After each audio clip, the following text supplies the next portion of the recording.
इतना ताकतवर होने के बावजूद और बसपा के प्रत्याशी लगातार नई नई इक्वेशंस लगाने के बावजूद, नए नए समीकरण साधने के बावजूद बाबू मुनकाद अली शाहिद मंजूर को चुनाव नहीं हरवा पाए। शाहिद मंजूर अगर चुनाव हारे तो वो 2017 में भारतीय जनता पार्टी की लहर, या आप कह सकते हैं कि ध्रुवीकरण की लहर, या आप कह सकते हैं कि हिंदुत्व की राजनीति का उभार, या आप कह सकते हैं कि समाजवादी पार्टी का डिसबैलेंस होना, या कोई भी कारण आप कह सकते हैं, लेकिन ये स्पष्ट करता है कि शाहिद मंजूर बाबू मुनकाद अली के तमाम ताकत लगाने बावजूद नहीं हारे। सांप्रदायिक ध्रुवीकरण के दौर में भी ये थोड़े से तो प्रभावित हुए हैं, लेकिन पूरे प्रभावित नहीं हुए हैं। जैसे इनका वोट बढ़ता रहा है, 2002 में 45,000, फिर 70,000, फिर 90,000 और फिर 1,11,000, तो इनका वोट बढ़ता रहा है। शाहिद मंजूर इस विधानसभा में चुनाव जीतने के लिए एक टैक्टिक अपनाते हैं, एक फॉर्मूला लगाते हैं, और वो फॉर्मूला उत्तर प्रदेश की राजनीति में कुछ नेता इस्तेमाल करते हैं। जैसे गुजर वोट जो संख्या में 40,000 के आसपास है, जैसे दलित वोट जो संख्या में 70,000 है, बहुत बड़ी संख्या है, जो संख्या में 70,000 है, वो उनको चैलेंज करता है। तो शाहिद मंजूर गैर गुजर, गैर यादव, गैर त्यागी, गैर जाटव, गैर दलित जो डिफर वोट बैंक है, उनसे एक सौदा करते हैं, एक डील करते हैं। वो डील गांव में, जिला पंचायत चुनाव में, नगर पंचायत चुनाव में इन प्रत्याशियों को, इनकी जाति के प्रत्याशियों को गांव प्रधान बनाने, जिला पंचायत सदस्य बनाने और नगर पंचायत का चेयरमैन बनवाने तक होती है। गांव में तो अगर किसी नेता का बेटा चाय पीने को मना कर दे, कोल्ड ड्रिंक पीने को मना कर दे और बैठने को मना कर दे और एक्सक्यूज मी, थैंक यू और प्लीज बोलते, तो गांव के लोगों को यही बात अच्छी नहीं लगती और इसको गांव के लोग टशन और एटीट्यूड मान लेते हैं, जो कि इनकी विधानसभा ग्रामीण है। शाहिद मंजूर 2022 के चुनाव में 1,11,000 वोट पाए और 1,25,000 टोटल मुस्लिम वोटर हैं। ये भी गारंटी नहीं है, क्योंकि मतदान 70% हुआ, तो ये भी गारंटी नहीं है कि वो 100% मुस्लिम वोट शाहिद मंजूर को ही पड़ा, लेकिन शाहिद मंजूर 2022 का चुनाव जीते। नमस्कार, मेरा नाम आस मोहम्मद कैफ है, आप इंकलाब हिंदी देख रहे हैं। आज से हम एक नया कार्यक्रम शुरू करने जा रहे हैं जिसका नाम है 5KD रेस। 5KD जो है वो उत्तर प्रदेश के मुख्यमंत्री का आवास की संख्या है, 5 कालिदास मार्ग जिसे कहते हैं, और वहाँ तक पहुँचना ही वो उत्तर प्रदेश की राजनीति में किसी एक नेता का चरम है, टॉप है। तो राजनीतिक दृष्टिकोण से हम इस कार्यक्रम का नाम 5KD रेस रख रहे हैं। इस कार्यक्रम के दौरान हम आपको उत्तर प्रदेश की विभिन्न विधानसभा का डिफरेंट तरीके से विश्लेषण करके बताएंगे कि उस विधानसभा में इस समय और परिस्थितिजनक धीरे धीरे कुछ समय के बाद, ठीक चुनाव से पहले और एक चुनाव के बीच में किस तरह की परिस्थितियां बदल रही हैं और वहां हालात क्या है। आज हम पहली बार जिस विधानसभा और जिस नेता की बात कर रहे हैं, हम कोशिश करेंगे कि ऐसी विधानसभाओं और ऐसे नेताओं के बारे में हम बात करें जो महत्वपूर्ण हैं और वो पास की विधानसभाओं को प्रभावित करते हैं, जीत और हार के दृष्टिकोण से भी। आज हम जिस विधानसभा की बात कर रहे हैं उस विधानसभा का नाम है किठौड़ विधानसभा। उत्तर प्रदेश में, खासकर पश्चिम उत्तर प्रदेश में और मेरठ जिले में किठौड़ विधानसभा एक ऐसी विधानसभा है जहां के नेता, जहां के विधायक शाहिद मंजूर उत्तर प्रदेश की राजनीति में एक जाना माना चेहरा है। शाहिद मंजूर के पिता मंजूर अहमद यहाँ से 2 बार विधायक रहे हैं और शाहिद मंजूर इसी विधानसभा से 4 बार के विधायक हैं। 2 बार वो मंत्री रहे हैं, 1 बार मुलायम सिंह यादव सरकार में और 1 बार अखिलेश यादव सरकार में। शाहिद मंजूर किठौड़ विधानसभा के एक ऐसे नेता हैं जिनको समाजवादी पार्टी अपने सिंसियर, गंभीर राजनेताओं में से एक बताती है। अब चर्चा शुरू करते हैं। पहले थोड़ी बात शाहिद मंजूर के पिता की। शाहिद मंजूर के पिता मंजूर अहमद किठौड़ विधानसभा के एक लोकप्रिय नेता थे और इतने लोकप्रिय नेता थे कि उनके बारे में कहा जाता था कि वो जब चुनाव प्रचार के लिए निकलते थे तो अपने थैले में टॉफियाँ भरकर ले जाते थे। वो थैले की टॉफियाँ निकालकर अपने कुर्ते की जेब में भर लेते थे। थैला उनका सुरक्षित रहता था। जहाँ उन्हें बच्चे मिलते थे वो उन्हें टॉफियाँ बांटते थे। जब वो कुर्ते की टॉफियाँ खत्म हो जाती थी तो थैले से फिर से कुर्ते में टॉफियाँ भर लेते थे। इस तरह वो पूरे दिन प्रचार में जहाँ भी जाते थे बच्चों की फौज उनके इर्द गिर्द रहती थी। और उस ज़माने में, जैसे आज आप जेन जी या जेन अल्फ़ा की बात करते हैं, तो उस ज़माने में बच्चों का प्रचार बड़ा प्रबल और लोकप्रिय प्रचार का तरीका माना जाता था।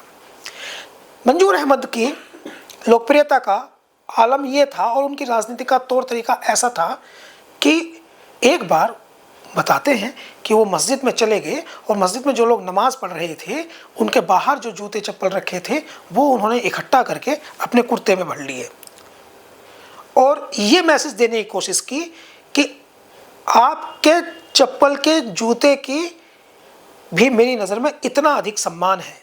मेरी जो राजनीति है वो मेरा कुर्ता है, मेरी जो सियासत है वो मेरा कुर्ता है, मेरा जो ओहदा है वो मेरा कुर्ता है और मैं आपके जूते और चप्पल को अपने कुर्ते में रखकर आपको ये बताना चाहता हूँ कि आपके जूते और चप्पल की भी उतनी ही वैल्यू है, उतना ही कीमत है जितने की मेरे कुर्ते की।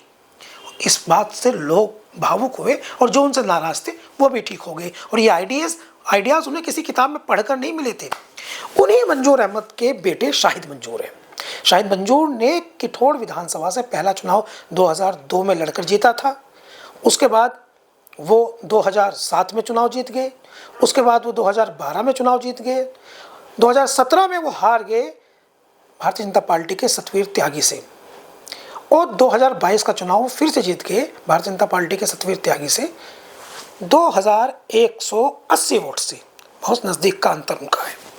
अब आप आगे बढ़ाते हैं। मैं आपको बता दूं कि किठौड़ विधानसभा एक ऐसी विधानसभा है जिसमें 2026 में अब जो वोटिंग होने वाली है उसमें संख्यात्मक तौर पर 3,22,000 वोटर हैं, जिनमें से 1,25,000 वोटर सिर्फ मुस्लिम है। लेकिन शाहिद मंजूर 2022 के चुनाव में 1,11,000 वोट पाए थे और 1,25,000 टोटल मुस्लिम वोटर हैं। ये भी गारंटी नहीं है, चूंकि मतदान 70% हुआ तो ये भी गारंटी नहीं है कि वो 100% मुस्लिम वोट शाहिद मंजूर को ही पड़ा। लेकिन शाहिद मंजूर 2022 का चुनाव जीते। वो कैसे जीते, वो कौन सी टैक्टिक थी जिसे लगा करके वो चुनाव जीते, इस पर भी हम आगे चर्चा करेंगे। लेकिन फिलहाल मैं आपको कुछ और बता रहा हूँ। मैं आपको बता रहा हूँ कि ये वही विधानसभा है, किठौड़ विधानसभा, जहां बसपा के एक बहुत कद्दावर नेता का घर है। वो कद्दावर नेता शाहिद मंजूर से ज़्यादा पावरफुल नेता रहे हैं। उनका नाम है बाबू मुनकाद अली। बाबू मुनकाद अली के दरवाजे पर दर्जनों विधायक, सांसद, नेता, अफसर हाजिरी लगाते थे, वेट लिस्ट में रहते थे, इंतज़ार करते थे, निगहबानी करते थे, पहरेदारी करते थे। इतने ताकतवर बाबू मुनकाद अली। बसपा गवर्नमेंट में 2007 से 2012 तक बाबू मुनकाद अली का तूती चहकती थी, सिक्का चलता था। लेकिन इतना ताकतवर होने के बावजूद और बसपा के प्रत्याशी लगातार नई नई इक्वेशंस लगाने के बावजूद, नए नए समीकरण साधने के बावजूद बाबू मुनकाद अली शाहिद मंजूर को चुनाव नहीं हरवा पाए। शाहिद मंजूर अगर चुनाव हारे तो वो 2017 में भारतीय जनता पार्टी की लहर, या आप कह सकते हैं कि ध्रुवीकरण की लहर, या आप कह सकते हैं कि हिंदुत्व की राजनीति का उभार, या आप कह सकते हैं कि समाजवादी पार्टी का डिसबैलेंस होना। 2017 में समाजवादी पार्टी काफ़ी डिसबैलेंस हो गई थी। तो समाजवादी पार्टी का डिसबैलेंस होना या कोई भी कारण आप कह सकते हैं, लेकिन ये स्पष्ट करता है कि शाहिद मंजूर बाबू मुनकाद अली के तमाम ताकत लगाने बावजूद नहीं हारे। 2007, 2002 जीते, 2007 जीते, 2012 जीते, 17 हारे तो बीजेपी से हारे और 22 फिर से जीते। और ऐसे स्थिति में तब जब इस क्षेत्र में बड़ी संख्या में गुर्जर वोट होने के बावजूद बहुजन समाज पार्टी ने, बसपा ने और बाबू मुनकाद ने भी इक्वेशंस लगा करके गुर्जर कैंडिडेट दिया, उसके बावजूद भी नहीं हारे। और एक और बात, ये वो विधानसभा है जिसमें 70,000 दलित वोट हैं। ये वो विधानसभा है जिसमें 40,000 गुर्जर वोट हैं। और 70 + 40 1,10,000 होता है। मुसलमान वोट कितने दिलवा पाए बाबू मुनकाद, ये आश्चर्यजनक है। तो इसका क्या स्पष्ट है, ये बात क्यों कही जा रही है इतने बड़े नेता बाबू मुनकाद होने के बाद भी? ये बात इसलिए कही जा रही है कि ये स्पष्ट करता है कि इस विधानसभा पर शाहिद मंजूर की बहुत मजबूत पकड़ है, बहुत मजबूत पकड़ है। कैसे? देखिए, शाहिद मंजूर इस विधानसभा में चुनाव जीतने के लिए एक टैक्टिक अपनाते हैं, एक फॉर्मूला लगाते हैं। और वो फॉर्मूला उत्तर प्रदेश की राजनीति में कुछ नेता इस्तेमाल करते हैं, कुछ नेता इस्तेमाल नहीं करते हैं, मगर जो नेता इस्तेमाल करते हैं वे नेता हैं जो राजनीति में पिछले 30 साल से अधिक सालों से सक्रिय हैं। नए नेता इस फार्मूला को नहीं लगाते हैं। नए नेता नैरेटिव का फार्मूला लगाते हैं। शाहिद मंजूर जैसे नेता जो फार्मूला मैं आपको बताने जा रहा हूं वो फार्मूला लगाते हैं। वो क्या फार्मूला है?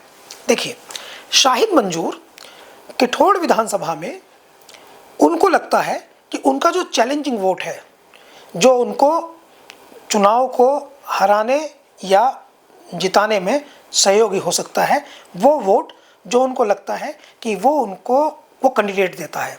जैसे गुजर वोट जो संख्या में 40,000 के आसपास है, जैसे दलित वोट जो संख्या में 70,000 है, बहुत बड़ी संख्या है, जो संख्या में 70,000 है, वो उनको चैलेंज करता है। तो शाहिद मंजूर गैर गुजर, गैर यादव, गैर त्यागी, गैर जाटव, गैर दलित जो डिफर वोट बैंक है उनसे एक सौदा करते हैं, एक डील करते हैं। वो डील गांव में, जिला पंचायत चुनाव में, नगर पंचायत चुनाव में इन प्रत्याशियों को, इनकी जाति के प्रत्याशियों को गांव प्रधान बनाने, जिला पंचायत सदस्य बनाने और नगर पंचायत का चेयरमैन बनवाने तक होती है। और ऐसी स्थिति में वहां ये अपनी वोट, जो इनके प्रभाव की वोट है, जिन्हें मुस्लिम वोट कह सकते हैं या इनके संबंधों की वोट है, उनको ऐसे कैंडिडेट को, ऐसे प्रधान को जो कश्यप है, जो जाट है, जो सैनी है, ऐसी वोट को ट्रांसफर कराते हैं और बदले में उस वोट को विधानसभा चुनाव में खुद को ट्रांसफर कराते हैं। और इस तरह से ये अपनी विधानसभा में 15 से 20,000 वोट का डील, वो मैकेनिज्म बना लेते हैं जो इनको चुनाव में, विधानसभा चुनाव में फायदा पहुंचाता है। और ये मैकेनिज्म इन्होंने पिछले 25 साल की राजनीति से बना के रखा है। सांप्रदायिक ध्रुवीकरण के दौर में भी ये थोड़े से तो प्रभावित हुए हैं, लेकिन पूरे प्रभावित नहीं हुए हैं। जैसे इनका वोट बढ़ता रहा है, 2002 में 45,000, फिर 70,000, फिर 90,000 और फिर 1,11,000, तो इनका वोट बढ़ता रहा है। मगर जो गैर जाटव, गैर गुर्जर वोट है वो इनके पास नज़दीक में रहा है। और हैरत अंगेज बात यह है कि इनको ये इसी तरह का कॉम्बिनेशन ये ठाकुर वोट के साथ भी बना के रखते हैं। इस विधानसभा में लगभग 10 से 15,000 के बीच, सही संख्या हो सकती है 12,000 ठाकुर वोट है, जो आश्चर्यजनक रूप से शाहिद मंजूर जिसमें से एक बहुत बड़ा हिस्सा अपने साथ ले जाते हैं। हालांकि इस बार चुनाव में ऐसा कर पाएंगे नहीं, ये अलग सवाल है, लेकिन इनका राजनीतिक फॉर्मूला है ये। इस राजनीतिक फॉर्मूले से ये अपनी विधानसभा सीट को बचा कर रखे हुए हैं। एक और तरीका इनका है। शाहिद मंजूर के बारे में एक बात बहुत मशहूर है, ये दूसरे नेता भी करते हैं, पुराने नेता सब करते हैं, नए नेता नहीं करते। मैंने फिर से बताया, नए नेता नैरेटिव की राजनीति करते हैं, और ये जिनको शाहिद मंजूर कहते हैं कि हम जमीनी राजनीति करते हैं, तो ये दूसरा एक फॉर्मूला भी अपनाते हैं। वह फॉर्मूला है कि किसी एक व्यक्ति जो उस क्षेत्र का प्रभावशाली व्यक्ति है, उसके परिवार से नजदीकी, मजबूत और पारिवारिक संबंध बना के रखना और उसे लंबे समय के लिए निभाना। जैसे एक प्रधान है विनोद, उनके परिवार से नजदीकी संबंध लंबे समय तक कैरी करना, सुख और दुख में खड़े रहना, और उनको कभी कोई जरूरत हो, सड़क हो, बिजली हो, नल लगवाने हो, लाइट्स लगवानी हो, या उनका काम हो, या सिस्टम में उनकी मदद करनी हो, या कभी कभार कोई झूठा मुकदमा कहीं लिखा जाए तो उसमें फंस गए हो, उसमें पूरी पैरोकारी करना।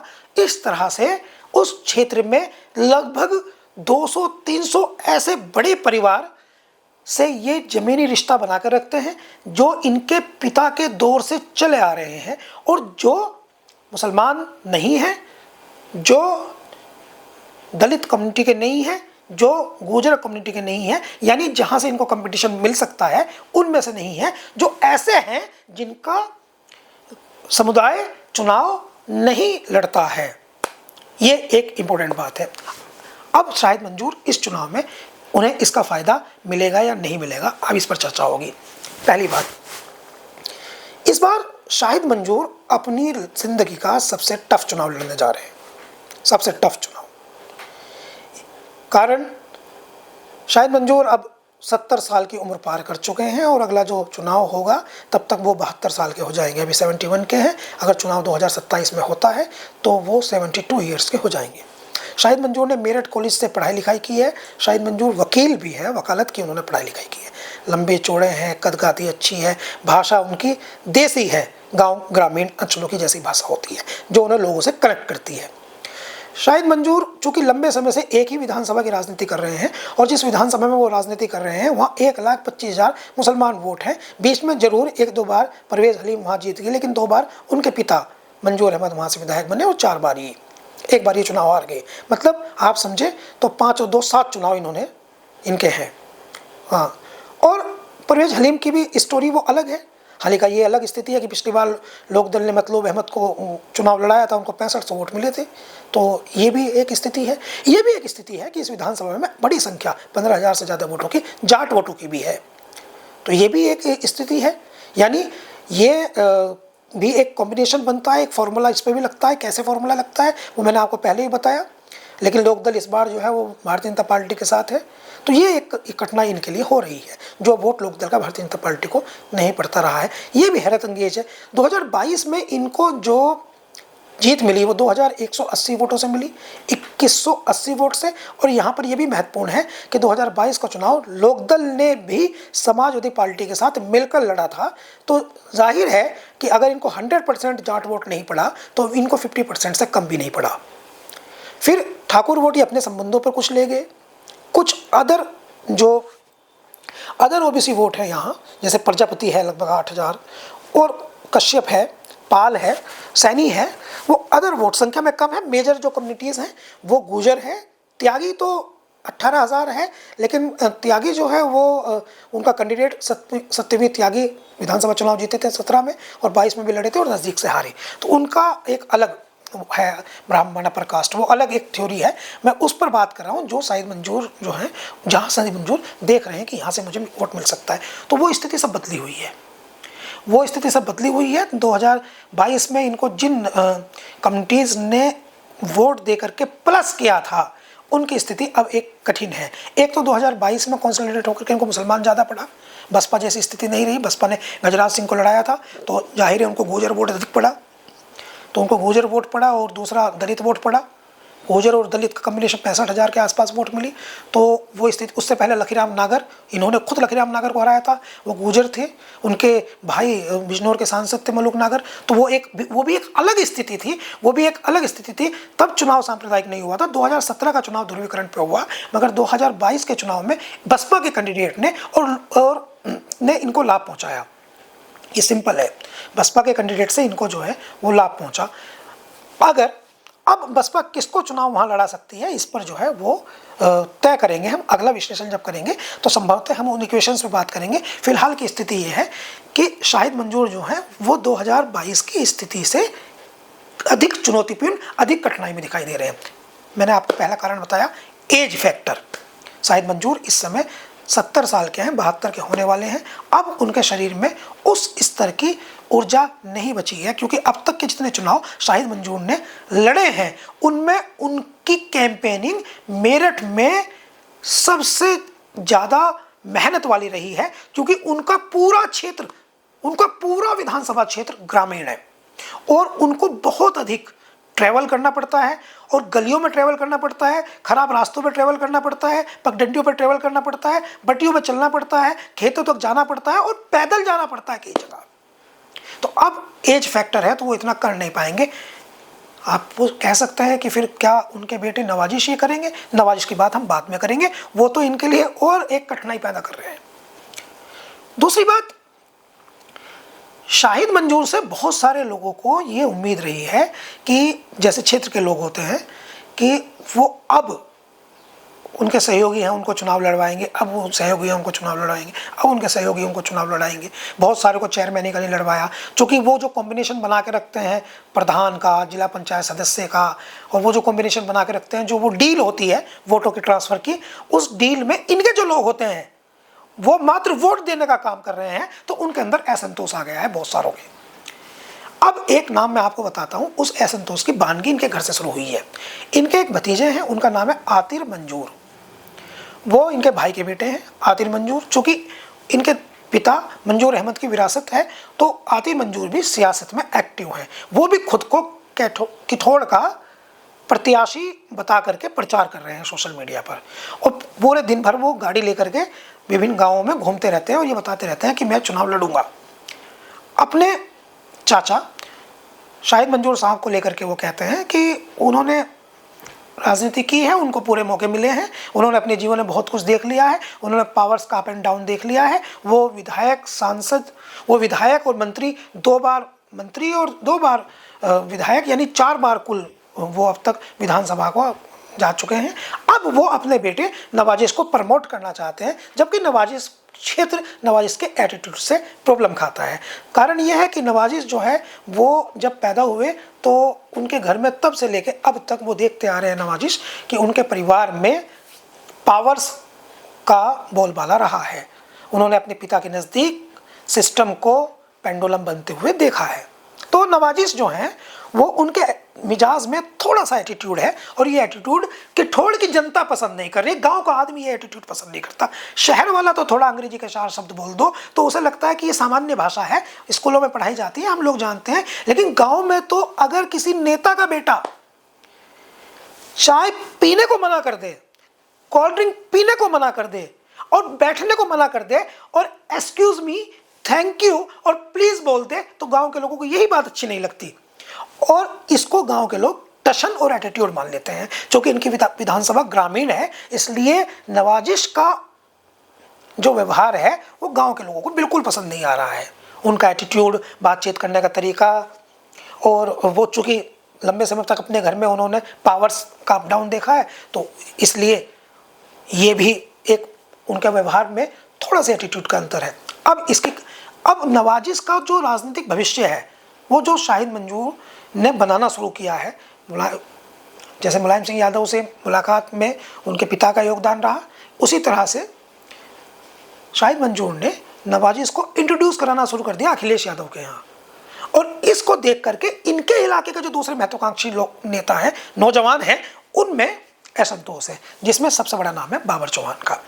बाबर चौहान किठौड़ विधानसभा के सबसे लोकप्रिय राजपूत जाति के नेताओं में से एक है, और बाबर चौहान पिछले छात्र नेता मेरठ के तौर पर जाने जाते रहे हैं। सरदला के विधायक अतुल प्रधान और बाबर चौहान ने साथ साथ छात्र राजनीति की, और मेरठ कॉलेज के धुरंधर छात्र नेताओं में से एक बाबर चौहान का नाम आता है। बाबर चौहान को समाजवादी पार्टी ने छात्र सभा में राष्ट्रीय महासचिव बनाया था, लेकिन वो चुनाव नहीं लड़ पा रहे थे किठौड़ विधानसभा से। पिछले 20 साल से लगातार चुनाव लड़ने की इच्छा जता रहे थे। उन पर मुकदमे भी दर्ज हुए, और बताते हैं कि इन मुकदमे दर्ज कराने में शाहिद मंजूर जो है उनकी शे थी। हालांकि हम इसकी पुष्टि नहीं करते, मगर ऐसा बाबर चौहान आरोप लगाते हैं। तो ये बाबर चौहान अब इसी विधानसभा में जो उनका गढ़ है, उनका भी गढ़ है इसी विधानसभा में, वो खरदोनी के रहने वाले हैं, आज़ाद समाज पार्टी से शाहिद मंजूर के सामने चुनाव लड़ने के लिए सीना तान कर खड़े हो गए हैं। आज़ाद समाज पार्टी ने उन्हें अपना प्रभारी भी घोषित कर दिया है। तो बाबर चौहान जो है वो 70,000 दलित वोट की बात कर रहे हैं। वो कहते हैं पब्लिक में जाकर के कि देखिए शाहिद मंजूर साहब, एक तो उनको जितना मौका देना था उतना मौका मिल चुका है। वो लंबे साल से, उनकी 50 साल की राजनीति आप लोग देख रहे हैं, उनको आपने 4 बार विधायक बना दिया, जिसमें से वो 2 बार मंत्री भी रह चुके, उनके पिता भी 2 बार विधायक रह लिए। अब आपको किसी और को अवसर देना चाहिए, यहाँ के नौजवानों को अवसर देना चाहिए। अब ये परंपरा तो चलेगी नहीं कि शाहिद मंजूर के साहब के बाद उनका बेटा, उनके बेटे के बाद उनका पोता, उनके पोते के बाद उनका पड़पोता। तो यही कोई यहाँ राजशाही तो है नहीं, लोकतंत्र है, तो सबको चुनाव लड़ने का अवसर होना चाहिए, सबको काम करने का अवसर मिलना चाहिए। इसलिए अब आप मुझे मौका दीजिए, यानी बाबर चौहान कहते हैं कि मुझे मौका दीजिए। अब बाबर चौहान कुछ और भी बताते हैं, जैसे वो बताते हैं कि लंबे समय तक लंबे समय तक एक ही व्यक्ति के राजनीति में रहने से वो बहुत सारे असंतोष पैदा हो जाते हैं, बहुत सारे लोग विरोधी हो जाते हैं, तो बाबर चौहान उनको एकजुट कर लेते हैं। बाबर चौहान समाजवादी पार्टी में छात्र सभा में राष्ट्रीय महासचिव थे और इसी चुनाव से पहले उन्होंने एक प्रयास किया था कि उनको टिकट मिल जाए, लेकिन जब वो अखिलेश यादव से मिलने पहुंचे और वहां से सिग्नल मिला कि अखिलेश यादव समाजवादी पार्टी शाहिद मंजूर का टिकट बदलने के पक्ष में नहीं है, ऐसा सिग्नल उन्हें मिला, तो उन्होंने समाजवादी पार्टी छोड़ करके वो आजाद समाज पार्टी में चले गए, क्योंकि उनका सिंगल पॉइंट एजेंडा था खुद को साबित करना, जनता के बीच जाना, जनता की अदालत में खड़ा होना, जनता की अदालत में खड़ा होकर के, चुनाव में खड़ा होकर के खुद को परखना। तो निश्चित तौर पे 2180 वोट की जीत जो 2022 में शाहिद मंजूर को मिली वो डिस्टर्ब हो सकती है, एक आतिर से और एक बाबर चौहान से, अगर इन दोनों से कोई एक भी चुनाव लड़ गया तो। और इसके अलावा जिन दूसरे नेताओं से उन्होंने जिला पंचायत का चुनाव लड़ाने का वादा किया, हालांकि ये तो उनकी लॉटरी खुल सकती है कि अगर जिला पंचायत का चुनाव पहले ना हुआ तो, लेकिन खुदा ना खास्ता का जिला पंचायत के चुनाव विधानसभा के चुनाव से पहले हो गए तो फिर तो बेनतहा कठिनाई में शाहिद मंजूर आ जाएंगे। तो इस बार की उनकी स्थिति, इस बार की उनके इक्वेशंस और समीकरण जो हैं वो शाहिद मंजूर के पक्ष में नहीं लगते हैं। लेकिन जैसे जैसे समय आगे बढ़ेगा हम ये भी देखेंगे कि कौन सा राजनीतिक दल किसको टिकट दे रहा है और समीकरण क्या बन रहे हैं, मुद्दा क्या हो रहा है, नैरेटिव क्या हो रहा है। लेकिन जमीनी राजनीति के हिसाब से हम देखें तो शाहिद मंजूर की स्थिति इस बार अधिक चुनौतीपूर्ण, अधिक कठिनाई वाली रहने वाली है। आगे भी हम आपको दूसरी किसी विधानसभा के ऐसी जमीनी बात को बताने की कोशिश करेंगे। बहुत धन्यवाद आपका। नमस्कार।